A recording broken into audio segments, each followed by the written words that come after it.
about statistics in plural form and how statistics is all about data, but all data is not statistics. अब आज की video में discuss करेंगे कि statistics इन plural form के कुछ फीचर्स होते हैं, कुछ खूबियां हैं, कुछ फैक्ट्स हैं जो आपको नहीं पता, और इस वीडियो में आज हम उसको डिस्कस करेंगे।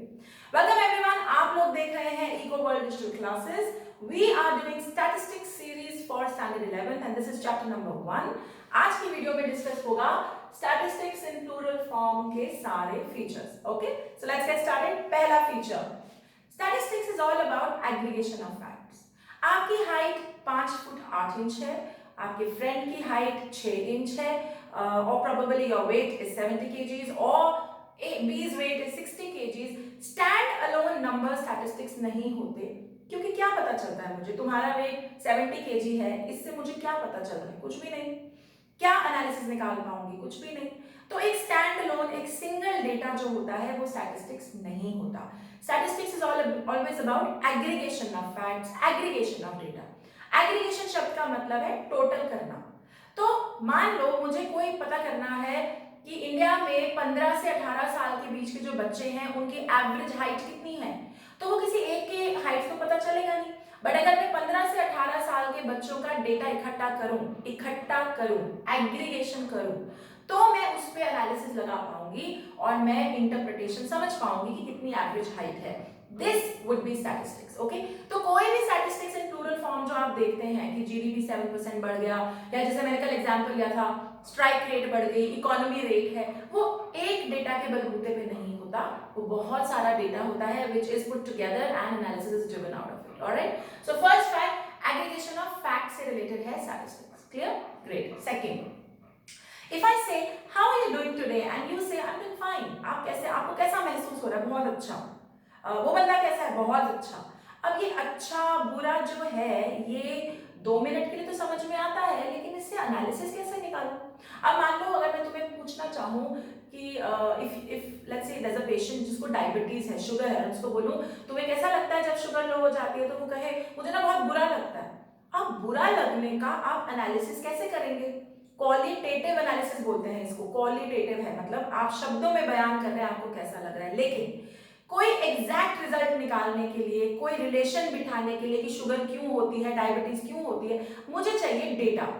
Statistics is always about data. It is always numerically expressed. It is not qualitative in nature. अच्छा बुरा लंबा पतला ये सब वो नहीं बताता. It only talks about numbers, pure data. ठीक है, समझ में आ गया? Great. Third point, multiplicity of causes. Okay, now this is the point that you need to understand. So let's take an example. What if हम एक study करना चाहें India में कि ऐसा क्यों हो रहा है कि फ्रॉम द एज ऑफ 10 बच्चों के को स्पेक्ट्स लगने शुरू हो गए इंडिया में। मान लो हमें ये पता करना है कि व्हाट इज द रीजन कि 10 साल की उम्र के आगे जो बच्चे हैं, या 10 साल से स्टार्ट होकर हम अपना एज ब्रैकेट लिमिट कर देते हैं, बच्चों को चश्मा लग रहा है। क्यों हो रहा है ऐसा? तो तुम्हारे हिसाब से इसका एक कारण होगा क्या? Just one reason? नहीं ना, बहुत सारे कारण हैं। So that it could be eating disorder, nutrition problem हो सकता है, ज्यादा टीवी, ज्यादा स्क्रीन टाइम, मोबाइल फोन बहुत देख रहे हैं, वो हो सकता है, हेरिडिटरी हो सकता है, एक्सरसाइज नहीं करते, योगा वोगा नहीं करते तो मसल्स वीक हो गई हैं, वो हो सकता है। यानी कई कारण हो सकते हैं इस एक प्रॉब्लम के पीछे। Correct? Take another example. For example I want to know कि ज्यादा से ज्यादा लोग इकोनॉमिक्स में फेल क्यों होते हैं। मजे वाली बात पूछ ली मैंने, है ना? इकोनॉमिक्स का फेलियर रेट काफी हाई है कंट्री में, तो क्यों होता है? क्या इसका एक ही कारण है? Again no, there will be multiple reasons for it. One, probably it's a difficult subject, if you don't understand it फिर कुछ नहीं है। Two, you don't work hard enough. Three, आपको आंसर नहीं लिखने आते, समझ तो आ गया मैं पता नहीं क्या लिख कर आए पेपर में। Four, you don't pay attention to details. Now that is very important. Alright, तो अगेन एक ही कारण, एक ही चीज के बहुत सारे कारण हैं। स्टैटिस्टिक्स इज ऑल अबाउट ये बहुत सारे कारण, multiplicity of causes. There will be multiple causes to a problem, तभी तो एनालिसिस का फर्क पड़ता है ना, तभी तो एनालिसिस का तुक बनता है। अगर एक ही कारण है, मैं कहती हूँ भाई, अगर मैं कहती हूँ कि कोई बंदा जो पढ़ाई में अच्छा नहीं कर रहा ना, उसका बस एक कारण है कि वो मेहनत नहीं करता। जब तुम्हें पता ही है कि कारण ही एक है, तो एनालिसिस किस चीज का करना है? किसी भी चीज का नहीं। इसीलिए statistics will always, statistical inquiry जब हम किसी चीज पे करते हैं उसका कारण ही यही है कि बहुत सारे कारण दिख रहे हैं, तो पता करें सबसे तगड़ा कारण कौन सा है। शुगर की सबसे बड़ा कारण is your body's inability to digest sugar और आपका शुगर इनटेक। अगर ये बात रिसर्च करके पता नहीं चली होती तो दवाइयां कैसे बनती, है ना। तो एनालिसिस करने के लिए कई कारण होने चाहिए। स्टैटिस्टिक्स में हमेशा कई कारण होते हैं, एक कारण नहीं होता। क्लियर है? Alright. Fourth sorry, reasonable accuracy. Statistical inquiry interpretation, तुम्हारी भगवान ना करे तुम्हें कोई बीमारी हो गई, डॉक्टर कैसे पता करता है कि क्या बीमारी है और क्या दवाई दे? टेस्ट करवाता है। वो टेस्ट क्या बोला है? स्टैटिस्टिक्स। उसमें क्या करते हैं? तुम्हारा डेटा सैंपल इकट्ठा करते हैं, एनालिसिस लगाते हैं और समझते हैं प्रॉब्लम क्या है, and then they give you diagnosis of it, right. अब इट इज वेरी इंपॉर्टेंट कि वो डेटा रीजनेबल एक्यूरेसी से कलेक्ट किया गया हो। इसका अगर मुझे अच्छा एग्जांपल देना हो तो समझो तुमको प्रॉब्लम है, तुम्हारा ब्लड सैंपल लेना था, तुम्हारे ब्लड सैंपल के साथ किसी और का सैंपल मिक्स कर दिया और जो रिपोर्ट आई वो तुम्हारी है ही नहीं, लेकिन डॉक्टर को ये नहीं पता और उसने तुम्हें गलत दवाई दे दी। क्या कबाड़ा होगा? भयंकर कबाड़ा, है ना। Same is the funda in any statistical inquiry that your data should be collected with reasonable accuracy, ठीक ठाक डेटा हो, सो दैट स्टैटिस्टिकल जो हम इतनी मेहनत करें, डेटा इकट्ठा करें, एनालिसिस करें, तो इंटरप्रिटेशन करेक्ट हो। ठीक है, clear? Alright, next. Mutually related और कंपेरेबल, लाइक आई सेड, एक सिंगल डेटा स्टैटिस्टिक्स नहीं होता, और डेटा जिसको आप आपस में कंपेयर नहीं कर सकते वो भी स्टैटिस्टिक्स में नहीं आएगा। तो हमें एक ऐसा डेटा चाहिए जो आपस में रिलेटेड हो और हमसे कंपेयर कर सके। अब इसका क्या मतलब हो? देखो, केजी को केजी से कंपेयर करो, ग्राम को ग्राम से कंपेयर करो। अगर ग्राम को केजी से कंपेयर करना है तो दोनों में से एक आइटम को कन्वर्ट करो। क्यों? ताकि उनका कंपैरिजन करना आसान हो। अब इकोनॉमिक्स में हर चीज को परसेंटेज टर्म्स में डिनोट कर देते हैं। Why? Now let me take an example of GDP. GDP is expressed as a percentage, 7%, 8%। अब इसका क्या मतलब हुआ कि देश में जो एक साल पहले गुड्स एंड सर्विसेज प्रोड्यूस हुई थी, इस साल उससे 7% एक्स्ट्रा प्रोड्यूस हुई है। तो मान लो एक साल पहले 1 lakh number of goods and services produce हुई थी, तो इस साल 1 लाख इंटू 7/100, 7% ऑफ 1 लाख और ऐड हो गया है, ये मतलब है। अब अगर मैं तुम्हें नंबर देती रहूंगी तुम्हारा तो दिमाग घूम जाएगा, कौन कंपेयर करेगा, किसको समझ में आएगा। बट जब मैं परसेंटेज टर्म में बात करती हूँ कि 2011 में 4% था, 2020 में 7% है, तो क्लियर, कंपैरिजन एकदम क्लियर, दिमाग में क्लियर कि अच्छा तब 4 था, 7 में बढ़ गया है ना। तो स्टैटिस्टिक्स में everything should be mutually related and comparable. Comparison कर पाओगे तभी इंक्वायरी हो पाएगी, वरना नहीं हो पाएगी। Clear? Next, pre determined objective. तुमने कभी स्टैटिस्टिकल इंक्वायरी की है? नहीं की होगी। क्यों? तुमको काम ही नहीं पड़ा। बट मैंने किया है, हाँ करी है भाई, क्योंकि मुझे काम पड़ा।